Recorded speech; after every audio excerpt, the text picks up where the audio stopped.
and it only took us a few seconds to register, this guy had his hands down his fucking pants. So it looks like 90% of you aren't subscribed. Please subscribe, it helps me out a lot. And if you don't subscribe, you'll turn into Edward. Edward, talk to me! Talk to me! What's wrong? What's wrong with you? La, la, la, la. La, la, la, la.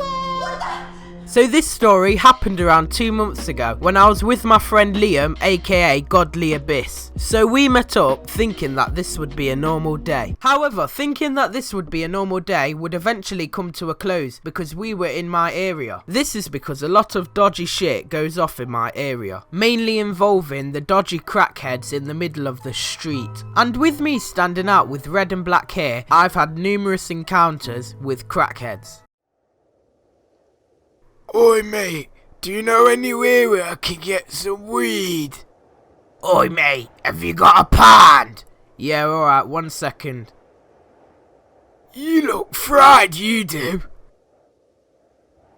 Have you got a lighter, mate? Have you got a lighter? No mate, I don't have a lighter. Yay! So anyway, me and Liam decided to find something to eat. So at first we decided to go to KFC. And one thing for sure is, I don't know what they put in KFC, but it's absolutely amazing. So at the counter, Liam ordered a snack box and I ordered a mini fillet burger. However, at the time I didn't know what a mini fillet burger looked like. So with me being curious, I decided to get it. So as we sat down, we began to open our food up. And to my disappointment, this fucking burger was the size of my pinky finger. And Liam bursted out laughing and he said, "What the hell?"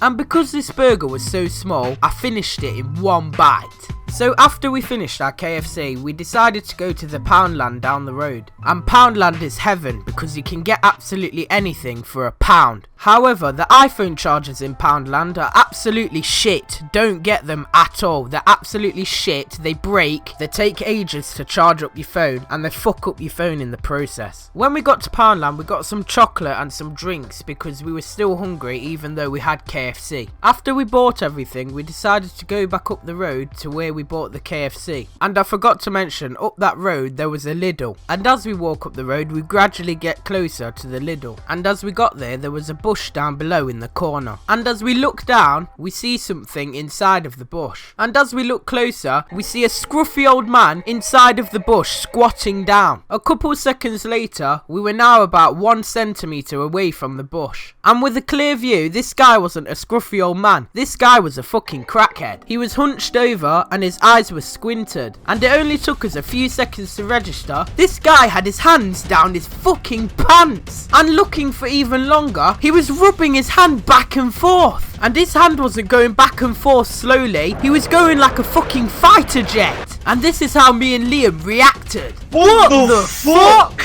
And this guy was full on bashing his shit in public. This was genuinely horrifying, witnessing a crackhead in a bush beating his meat. And this was fucked up because he was doing this in broad daylight. And as we walked past laughing our heads off, we saw him get up. And when he finally got up from the ground, he was walking in the same direction as us. And me and Liam were just wondering what the fuck was this guy doing. And then immediately we began to speed walk to get away from him. Finally, he was out of view and we were traumatized. We thought that this would be a normal day, but no, we caught a guy beating his meat in a bush. No, but seriously, who does that in broad daylight in a bush outside of a store? Come to think of it, the guy was having the time of his life. So me and Liam finally got to my house and we finally felt safe. We didn't have to worry about bumping into any crackheads roaming around in the street. But don't get me wrong, some crackheads are alright. However, some would want to find you and bare knuckle fight you in the middle of the street over some scrap metal. If a crackhead ever approaches you, always stay alert because they can be very unpredictable. So that was the story about how a crackhead was beating his meat in public.